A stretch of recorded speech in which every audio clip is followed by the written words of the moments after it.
Carlo Acutis, un saint pour le nouveau millénaire.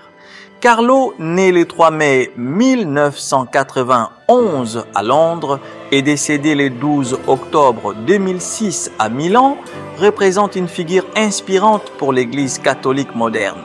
Son histoire est celle d'un jeune homme qui, malgré sa courte vie, a profondément marqué ceux qui l'entouraient par sa foi vive et sa dévotion envers l'Eucharistie.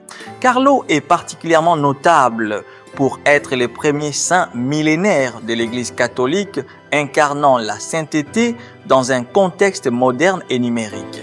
Sa vie témoigne de la possibilité d'atteindre la sainteté à travers les activités et les défis de notre époque, y compris l'utilisation des nouvelles technologies. Sa reconnaissance et canonisation. La béatification de Carlo le 10 octobre 2020 a été un événement marquant, faisant de lui un modèle pour les jeunes catholiques partout dans le monde. Le 23 mai 2024, l'Église a reconnu un deuxième miracle attribué à son intercession, un pas décisif vers sa canonisation prévue pour 2024 ou 2025. Ce deuxième miracle a consolidé son rôle en tant que guide spirituel pour la nouvelle génération et a souligné son impact continu sur l'Église et ses fidèles. La canonisation de Carlo, attendue avec impatience, non seulement honore sa mémoire, mais souligne également la pertinence de la foi dans la vie quotidienne des jeunes. Elle rappelle à tous que la sainteté est accessible et que la foi peut être vécue de manière profonde et authentique, même à travers les outils et environnements de notre temps contemporain. Comment était la vie et la spiritualité de Carlo Acutis? Carlo a manifesté dès son plus jeune âge une maturité spirituelle exceptionnelle. Né à Londres et élevé à Milan, il a été un catalyseur de la foi dans sa propre famille.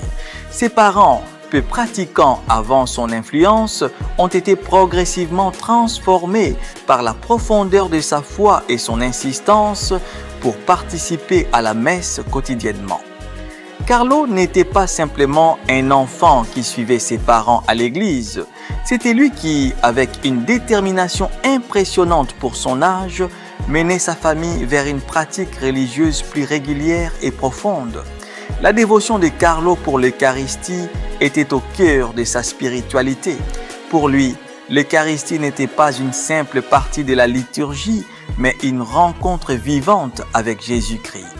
Cette passion pour l'Eucharistie l'a poussé à étudier et à documenter les miracles eucharistiques à travers l'histoire de l'Église, ce qui démontre son désir de comprendre et de partager les manifestations tangibles de la présence divine.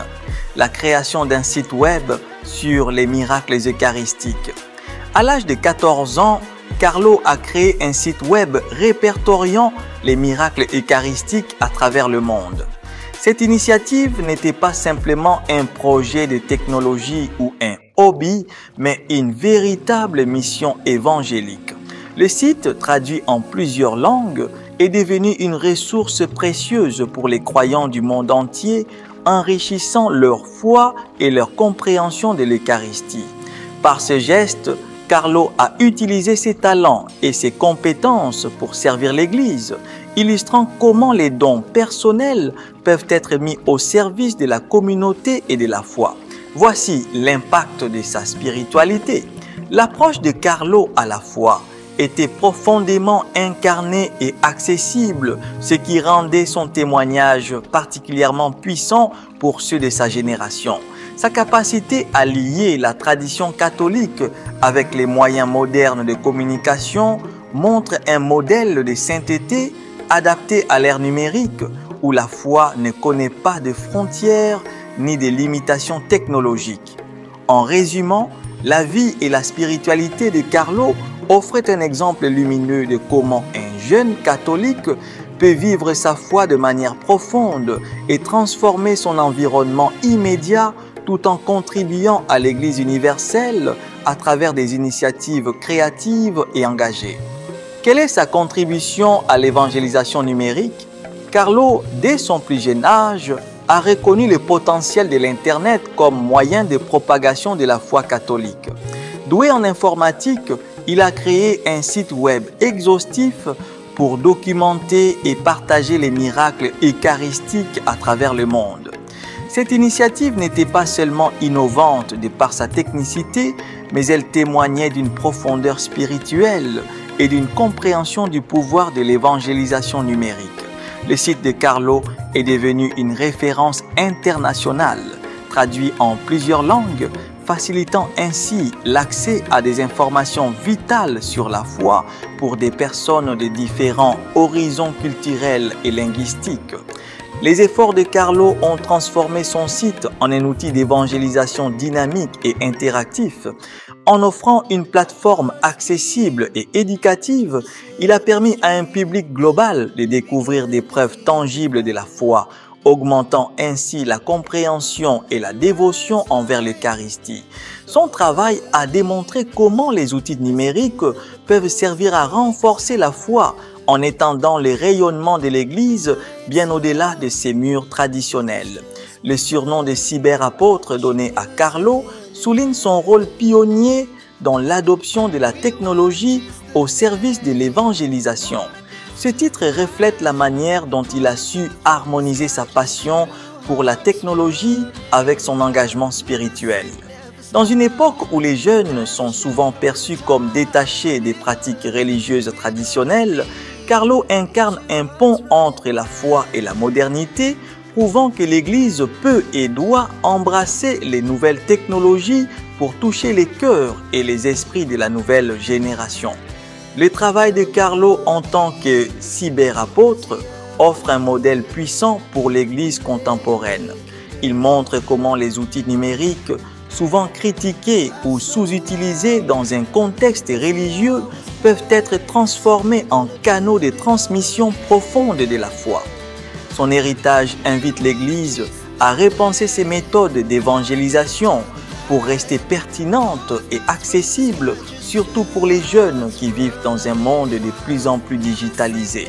Et donc, la contribution de Carlo à l'évangélisation numérique est à la fois un testament de son génie et de sa sainteté. Elle offre une feuille de route pour l'Église, lui montrant comment intégrer la technologie dans sa mission d'évangélisation sans perdre son essence spirituelle. Parlons maintenant de l'héritage de Carlo et de son impact sur les jeunes. Carlo, dès l'âge de 12 ans, a assumé le rôle de catéchiste dans sa paroisse de Santa Maria Segreta à Milan, démontrant une maturité spirituelle remarquable pour son âge. Sa capacité à communiquer les vérités de la foi de manière claire et engageante a eu un impact profond, non seulement sur ses pairs, mais aussi sur les adultes. Son dévouement a mené à des conversions significatives, y compris celle de son ancien au-pair, qui est passé de l'hindouisme au catholicisme, illustrant ainsi l'impact transformateur de sa foi vécue. Carlo a laissé derrière lui une série de principes qu'il a formulés, les règles pour devenir saint, qui sont simples mais profondes. La première de ces règles est que la sainteté doit être désirée avec ardeur et intentionnalité. En diffusant ces règles, Carlo a rendu la notion de sainteté plus accessible, surtout pour les jeunes, en montrant que la vie de sainteté est possible même dans le cadre des défis modernes. Ces règles encouragent tous les croyants, quel que soit leur âge, à aspirer à la sainteté dans leur vie quotidienne en utilisant les outils et les contextes de leur propre génération. L'exemple de Carlo est particulièrement pertinent dans un monde où la jeunesse est de plus en plus immergée dans la technologie et les médias numériques. En intégrant sa foi dans chaque aspect de sa vie, y compris ses passions pour l'informatique et le web, Carlo montre que la sainteté n'est pas confinée aux églises et aux rituels traditionnels, mais qu'elle peut s'épanouir dans les activités et les passions quotidiennes. L'héritage de Carlo continue de résonner avec force parmi les jeunes catholiques et au-delà, offrant une vision inspirante et tangible de la sainteté contemporaine. Son rôle de catéchiste et ses règles pour devenir saint sont des témoignages de sa conviction que chacun est appelé à la sainteté et que cette vocation peut être vécue pleinement avec les outils et les opportunités de notre époque. Carlo représente un phare de sainteté pour notre époque, particulièrement pour la jeunesse.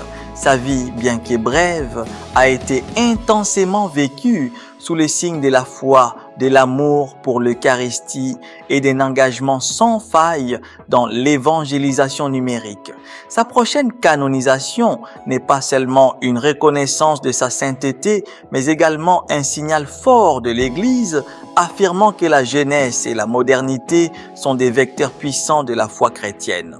En devenant le premier saint millénaire, Carlo devient un modèle particulièrement pertinent pour les jeunes, leur montrant qu'il est possible de vivre une vie de sainteté authentique et profonde dans le monde contemporain. L'exemple de Carlo nous invite à réfléchir à la manière dont nous pouvons, nous aussi, intégrer la foi dans nos vies quotidiennes, que ce soit par l'utilisation consciente des technologies pour partager et approfondir notre foi ou par un engagement personnel envers les sacrements et la communauté. Chacun est appelé à trouver son propre chemin vers la sainteté. Les règles pour devenir saint de Carlo, simples mais profondes, nous encouragent à désirer la sainteté de tout notre cœur et à utiliser nos talents uniques de manière créative pour servir Dieu et notre prochain. Je vous encourage donc à méditer sur la vie de Carlo et à envisager comment ses actions peuvent être modélisées dans votre propre contexte. Laissez son amour pour l'Eucharistie et son zèle pour l'évangélisation inspirer vos propres engagements spirituels et communautaires. Que l'exemple de Carlo vous guide et vous inspire à vivre votre foi avec audace et créativité et à embrasser la sainteté dans le monde numérique d'aujourd'hui. En conclusion, l'héritage de Carlo est un rappel vibrant que la sainteté est accessible à tous, à chaque instant et en tout lieu, même et surtout dans un monde en constante évolution.